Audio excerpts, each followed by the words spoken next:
They say not to compare apples to oranges. But what if you wanted to eat an orange like an apple?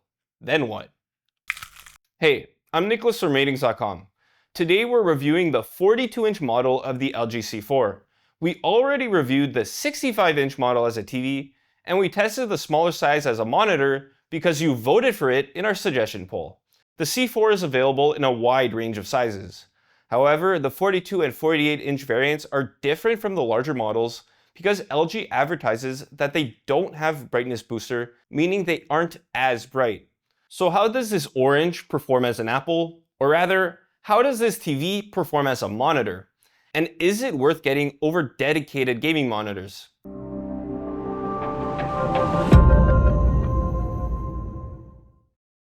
The first thing we'll discuss is the design. It's clearly a TV. There are 2 feet that don't offer ergonomic adjustments like on a typical monitor. The 42-inch model is the only variant with these feet, as the larger sizes have a center-mounted stand instead, but even that stand doesn't offer any ergonomic adjustments. Unlike most monitors, it has a remote to easily change the settings. It also includes LG's WebOS platform built in, so you can watch your favorite content without using your PC. While we're still here, let's quickly peek at the inputs. Since this is technically a TV, you could expect a slightly different port arrangement than on a monitor. For example, you now have 4 HDMI ports. They each come with HDMI 2.1 bandwidth, so you're really maximizing what you could connect in terms of consoles or PCs. One of the HDMI ports serves as an eARC port to pass audio through to a soundbar or receiver.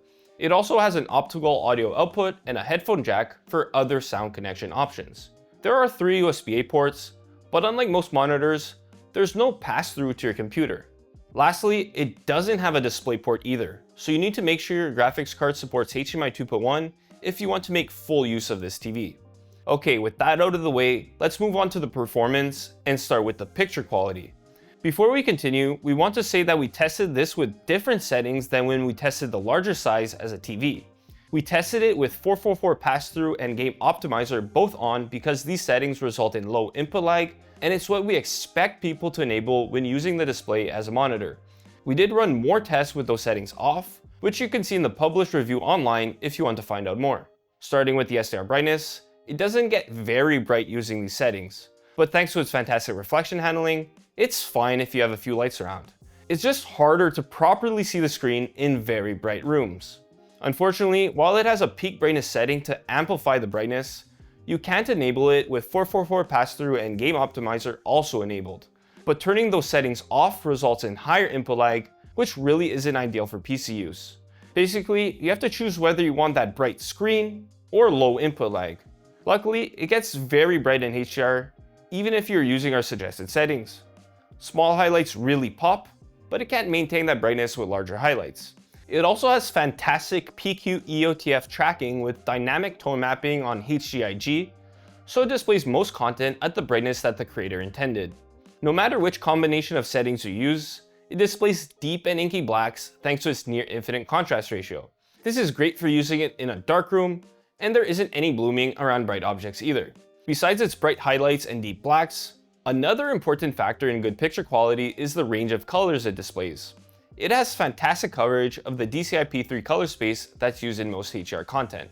While it has more limited coverage of the wider Rec 2020 color space, colors are still accurate. It also has a good HDR color volume. It displays dark colors well, but bright colors aren't as vivid as they are on other displays like QD OLEDs. As for SDR, it has fantastic accuracy even without calibration. Setting color gamut to auto locks colors well to the sRGB color space so they aren't oversaturated. Both the white balance and color temperature are accurate too, but it doesn't track the target sRGB gamma curve perfectly, so the main benefit of calibrating it is if you want better gamma tracking. Luckily, thanks to its wide viewing angles, this accurate image remains consistent no matter where you view the screen from. This means you could sit close to the display and the edges won't look washed out, or a friend sitting next to you will see the same thing. Before moving on to the gaming performance, we've got a few quick things to cover. First off, the text clarity isn't as good as on traditional monitors because programs don't render text as well with its RWBG subpixel layout. This results in some fringing around text even with clear type enabled. You can increase scaling to make text easier to read, but that doesn't fix the fringing. Another thing to know is that OLEDs like this risk burn-in with constant exposure to the same static elements over time.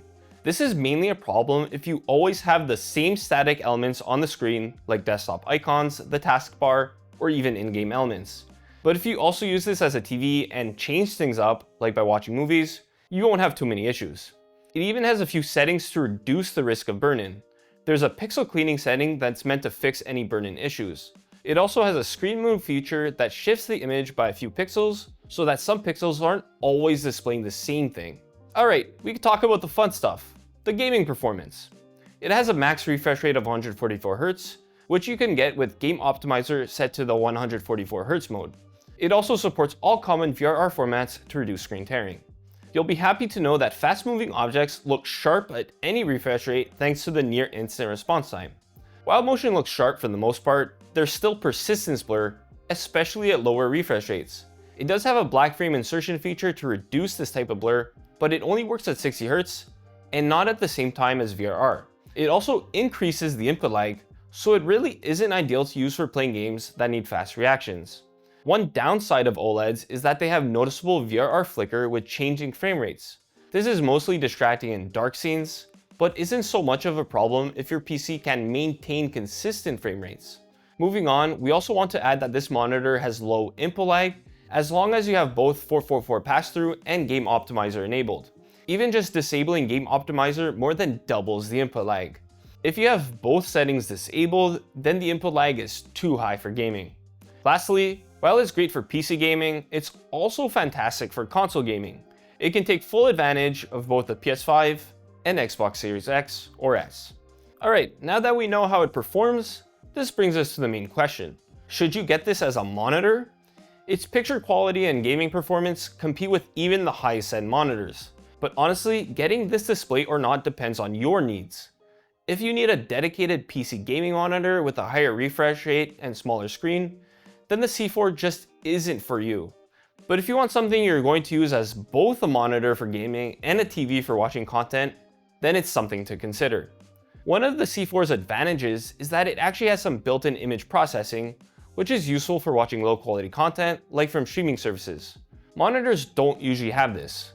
The bigger size is nice too, but only if you don't mind the trade-off of having worse text clarity and more vertical screen space compared to a traditional monitor. Because it targets such a niche market, there isn't much competition. Its closest competitor would be the 42 and 48-inch models of the Samsung S90D, which have WOLED panels like the C4. However, those models are limited to a 120Hz refresh rate. Plus, we didn't test the smaller sizes as a monitor, so we don't know how they perform. That's all for the 42-inch LG C4. Check out our written review if you want more details on the TV. The link is in the description below.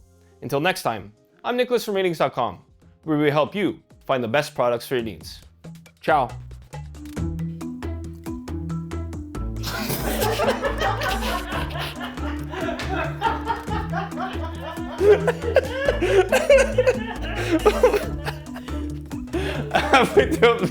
I had to hold in my laughter.